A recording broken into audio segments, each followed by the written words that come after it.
সিলেট উন্নয়ন কর্তৃপক্ষের আন্ডারে গোলাপগঞ্জকে নিয়ে নেওয়া হচ্ছে। গোলাপগঞ্জ সহ আশপাশের যে দুই একটা উপজেলা আছে আপাতত বাদ দেওয়ার জন্য আমি দৃষ্টি আকর্ষণ করছি।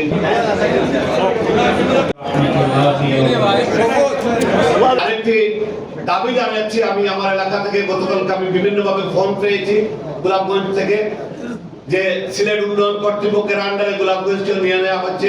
ইতিমধ্যে আমাদের বাপিও বলেছেন, আমি আমার মাননীয় পূর্তমন্ত্রী মহোদয়ের সাথে দৃষ্টি আকর্ষণ করছি আপাতত অন্তত সিলেট সিটি কর্পোরেশন থাকুক, পার্শ্ববর্তী এলাকাগুলো আপনারা পরবর্তীতে ঢুকাবার ব্যবস্থা করবেন অন্তত প্রথম ধাপে।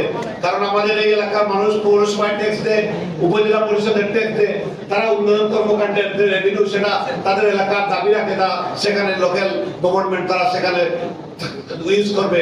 সুতরাং উন্নয়ন কর্তৃপক্ষকে অন্তত গোলাপগঞ্জ সহ আশপাশের যে দুই একটা উপজেলা আছে আপাতত বাদ দেওয়ার জন্য আমি আপনার বিনীত দৃষ্টি আকর্ষণ করছি। ইনশাল্লাহ আপনারা সেটা সদয় দৃষ্টিতে দেখবেন।